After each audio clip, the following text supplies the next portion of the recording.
A few months ago, I was contacted by a website called Banggood.com. They sent me an email saying, "We like your channel. We want you to go check out our website. Just look through everything we have. Here's a maximum budget limit. Find something you like. We'll send it to you for review." I went to their website, and when I say they have a lot of stuff on their website, they have a lot of stuff on their website. Interesting stuff, cool stuff, techie stuff, whatever. There's a ton of stuff on this website.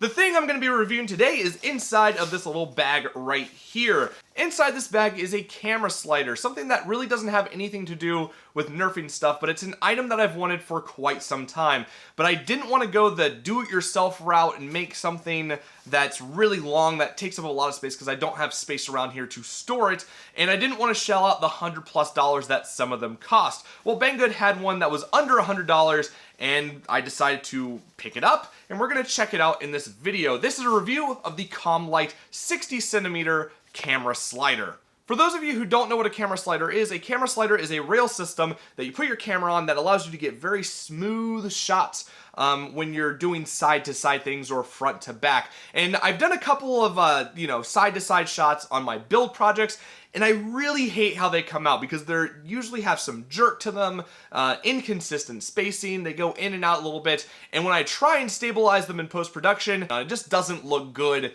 I don't like it. So that's why I wanted to get a camera slider so I can get very smooth, nice shots for my build videos, and possibly find some other cool things to use it for in the future. So let's open up this little baggie, see what all is on the inside, put it together, and see how well the Commlite 60cm camera slider does. Inside the little duffel bag thing, you get a warranty instruction card, and you get some stuff covered in bubble wrap, and this is the stuff required to make your camera slider.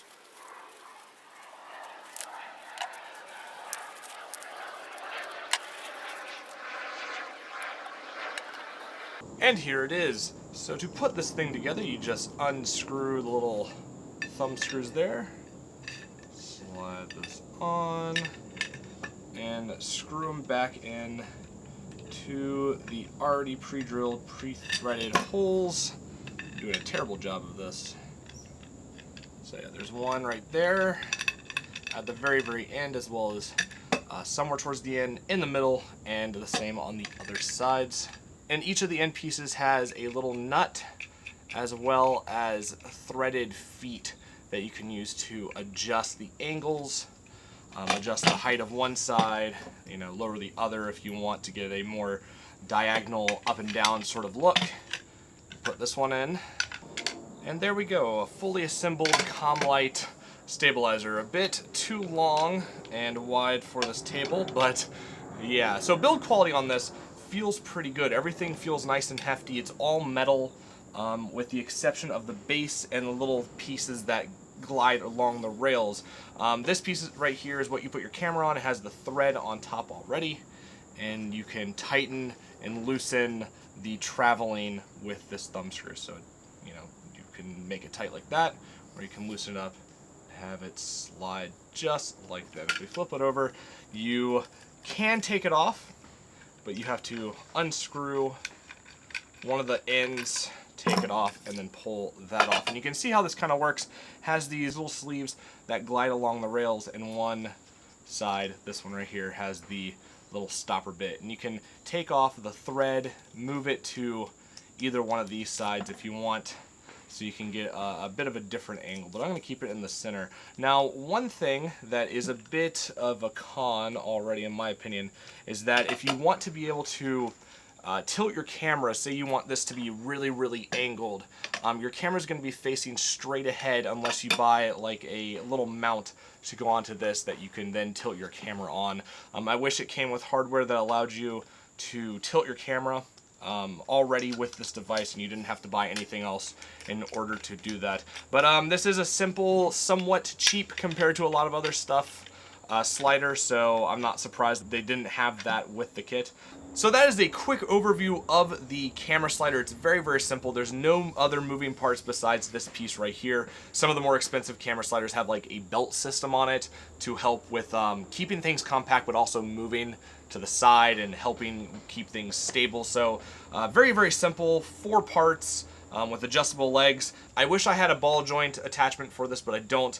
So what we're going to do is I'm going to set up a blaster. We're going to do some shots. The first shot or set of shots is going to be me doing it with my hands and my body to as best as I can, and you'll kind of understand what I was talking about in the beginning. And then the second shot or set of shots is going to be using the camera slider to get the best shot possible with this basic slider. So I'm going to go set that up and let's see how they compare.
The job of the slider should be pretty darn clear by now. It helps you move your camera back and forth while keeping it nice and stable so you don't get those jerky motions that you've probably seen in some of my videos.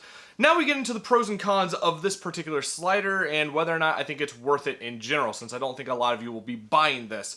So the pros for this really depend on what you plan to do with it and how much of a distance you need for this thing to cover. An example of people who use this are wedding videographers. They'll use this to add a bit more elegance, a bit more interest to a scene. For example, if people are reading off their vows, no one's really moving, it's pretty still. So if you want to add a bit of interest, a bit more action, a bit more pacing to that shot, you can do a nice slow side-to-side shot with it, and it just makes things a bit more interesting than just a dead-on still kind of thing. But that's an example of someone who would use this. So the pros really depend on what you're going to be using this for, who you are, you know, how you set it up. Unlike the pros, where it really depends on what you plan to do with this, the price in comparison to how much you're going to use it, what all you can really do with it. The cons for this product are not really based on that. There are cons with this in terms of how this product was made, how you use it, all that stuff. The first one is not so big. It's more of a personal preference, but the second one I have definitely affects how this thing works and how well it will make your shots look. The first one is the tolerance for the legs. I have these screwed in all the way, and they are loose. They just kind of rattle about, and this doesn't affect, you know, your camera sliding or anything. I just feel like you could make this feel like a better quality product if these didn't move like this. It's not a big deal, it's just a personal preference, but I don't like that. I do like that the legs come off very, very easily, so you can pack this thing up and make it a bit more compact. That's cool, I just wish they fit on tighter. The second con to this is the rail system and how it works. This one relies on both gravity pushing it down onto the rail, the weight of your camera pushing it down onto the rail, and how tight the little friction fit bits are. So the first big problem with this is that if you have any dust, any like small particulates on this, like a grain of sand, that's going to cause this thing to grind to a halt. You're going to get stutters. You're going to get this thing possibly just stopping and jerking around. So this has to be clean in order for it to work at its best. The second part is because you have that weight on there, it takes a little bit of practice to get used to how fast or how slow you have to push it to where you can glide it very easily. And when you couple that with this having a loose fit on there, and when you put your camera on, it can actually go forward or backward, kind of tilting your camera, it becomes a problem. I actually had to practice quite a bit with this, and even after that, I still wasn't used to it. I'm sure you can probably tell in the little sliding parts. But you have to hold your camera in either forward or backwards and then concentrate on pushing it at the right speed and making sure the track is clean. If the track is clean, this thing glides very nicely. It's very smooth, it's nice to use, but you kind of have to pace yourself in a certain way. But that's the biggest problem with this type of system. Because it's friction fit, you're going to run into more potential problems down the road than you would with the belt-driven ones, which are much, much better, but also more expensive, which leads us into the price of the Commlite 60cm rail slider stabilizer thing. So the price of this slider from Banggood's Chinese warehouse is $66.19, which I feel is way too much for what you're getting. I know it's around the same price as some of the other companies that sell this almost exact setup, but I feel like for such a simple system, it's 2 tubes with some legs and like a friction fit platform right here, that's way too much for a budget kind of slider.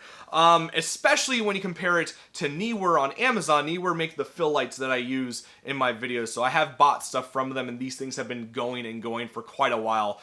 So I would trust their slider being of a pretty good quality. Their 60cm slider is $49.99, which is quite a bit less, and you get Amazon Prime shipping with that, and you get Amazon's returns, RMA, which are very, very good compared to a lot of other sites. Amazon does a very good job with returns. That's $49.99, and I feel like that's a way better deal, but still a bit much for what you're getting. I just don't feel like that's enough. If it was $30, I would say, yeah, sure, that's a pretty good price for a budget slider.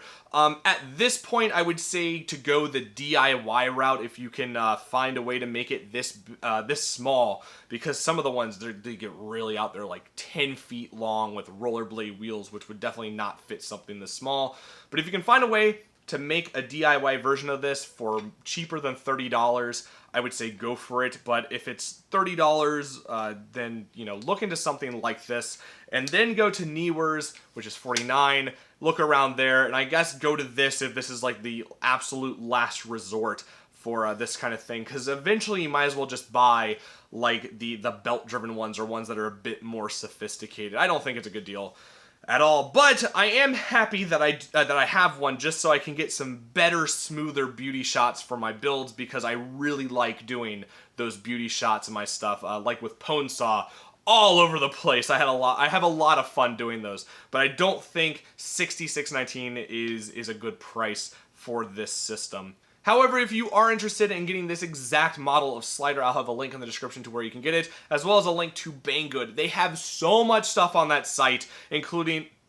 as my light goes out from recording for too long, including some very, very cool voltmeters that you might have seen being used by Wacom and Rob of SBNC. They have a lot of cool stuff on their website, lots of cool electronic stuff, budget action cameras, RC stuff. Hopefully Banggood isn't too upset with my review of the Commlite 60cm slider, but it was very cool of them to reach out to me and give me the opportunity to pick something out from their website and review it. I'm going to try and find some ways to use this. Definitely going to be doing more sexy shots with it, which will make things much, much easier so I don't get those weird jerky bits. But yeah, links in the description, like I said. So there you go. I hope you enjoyed this video, and as always, have a great day wherever you are. I know they can make some really, really good stuff. Theirs is $49.99. Jeez.